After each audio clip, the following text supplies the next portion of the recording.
Hello, this is Mr. Stansbury. I'm going to take you through the notes on growth and decay. At the end of this, you should be able to say, I can use geometric sequence models to calculate various values in real-life growth and decay situations. Okay, so first thing, the growth or decay in a geometric sequence is given by this formula here. Okay, so we got u sub n equals u sub o, which is the initial amount, and this is the amount after n time periods, the u sub n, all times the r, which is the growth multiplier for each time period, which is normally 1 plus the rate, and then it's all to the nth power, which is the number of time periods. Okay, so the reason why it's not n minus 1 is because we're starting with this is the initial amount, that's the original amount.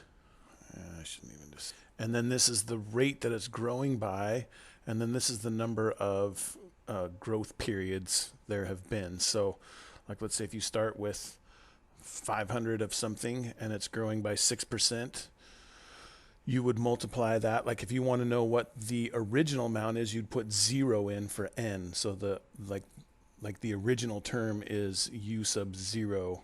It's the original amount instead of u sub 1, which is after, would be in this model here, would be after the first growth period. Okay, all right, hopefully that makes sense. It should make more sense as we go through and try some examples. Like example 11, the initial population of the tarsers, I'm not sure if I'm pronouncing that right, is 450. Population increased by 9% every year.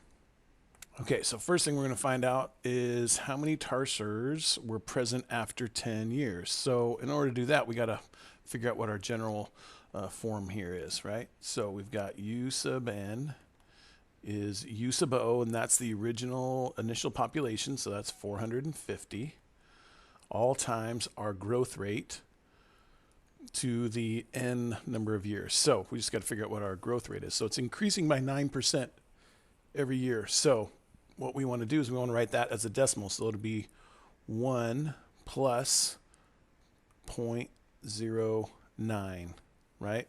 And the 1, what that does is that factors the original population back in, and then it also adds in the new population, the new 9%. So then really our formula is going to be 450, oops, missed the 0, 450 times 1.09 to the n. That's our population, our growth rate population formula. All right. So how many tarsers were present after 10 years? So we're just going to plug 10 in for n, right? So for A, we're going to do u sub 10. So that means after the 10th year. It's going to be 450 times 1.09 to the 10th power. So then we just plug that into our calculator and away we go. 450 times 1.09 all to the 10th power gives us that there's about 1,065. And that's about, so that should be little wiggle lines there. That's approximately 1,065 tarsers. Okay. B, how many tarsers were present after 20 years? So we're going to just do the same thing, except for plug in 20, right? So u sub 20, 450 times 1.09 to the 20th power. So really what we can do with this, if you actually arrow up until you get to the original equation that you plugged in, push enter, you should be able to go back and modify that. So I'm just going to change the 10 to a 20. And that gives us 2521.98, so I'm going to go about 2522.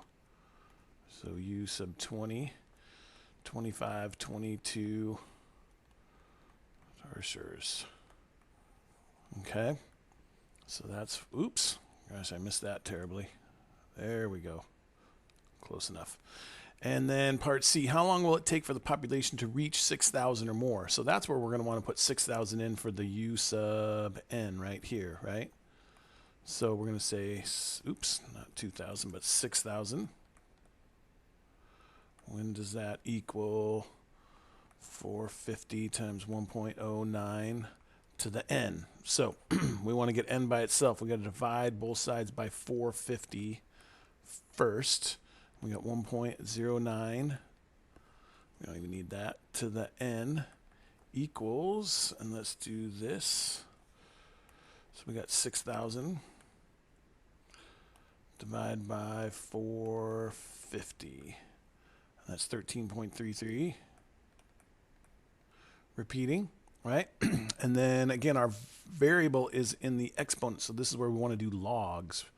So we want to do log 13.33 equals log 1.09. And then this n, remember, is going to now come out front. So this is going to be n log 1.09 equals log 13.33. To get n by itself, we got to divide by log 1.09. Right? So then this will tell us how long it should take, right? So we already have the 13.333 in there, so let's do log of our answer. Gives us 1.12, and then we're going to divide that by log of 1.09, right? And that gives us about 30 years. Again, little squiggles, about 30 years is how long it's going to take for it to reach 6,000 or more. Okay? All right. One last example, but let's take a little comedy clip break first. The ultimate, though, in looking like an idiot is when you walk into a spider web, right? Because nobody else sees that spider web. They just see you walking off in the distance, suddenly flipping out for no reason whatsoever. You know, you're just walking along, everything's fine, all of a sudden, no!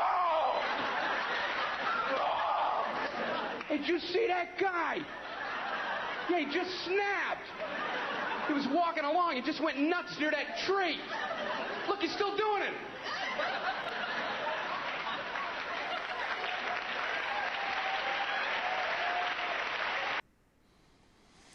All right.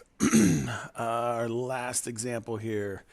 The number of insects on Jeff's face is decreasing by 29% per minute. If he starts with 57 insects on his face, how many insects are on his face after 5 minutes? So first thing we want to do, figure out this, our u sub n, right?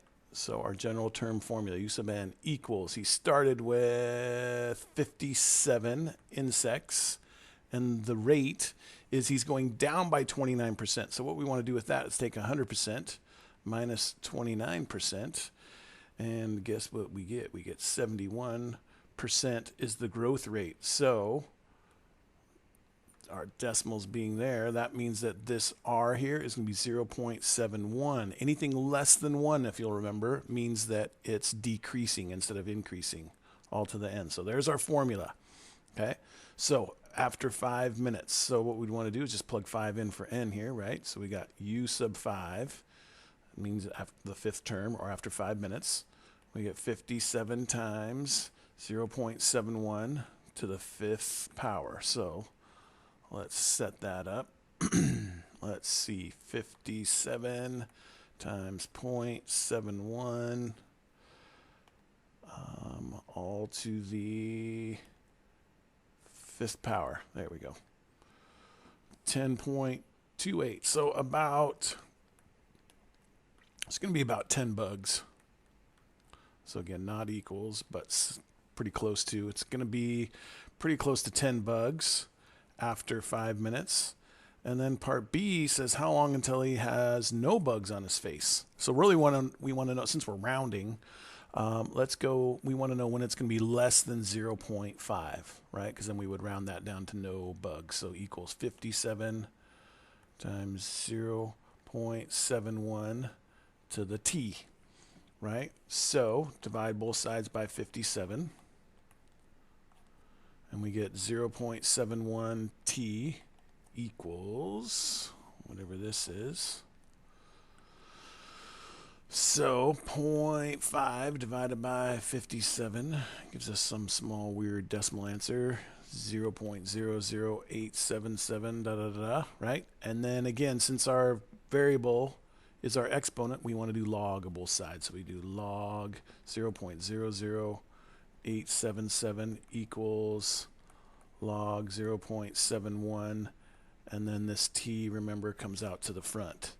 So it's t log 0.71 equals log 0.00877. Divide both sides by log 0.71. Right? And we get time is going to equal whatever this gives us. So look, we already got the 0.00877 in there, so we're just going to do log of our answer. And that gives us that, and then we're going to divide that by log of 0.71, right? And that gives us 13.82, right? So we want to know when it's going to be less than that, so we'd have to go a little bit farther. So we're going to say that, again, instead of putting the equal signs on there, let's do our squiggles, about 14 minutes, okay? All right, that's all there is for growth and decay. If you have any further questions, please feel free to ask in class. Thanks.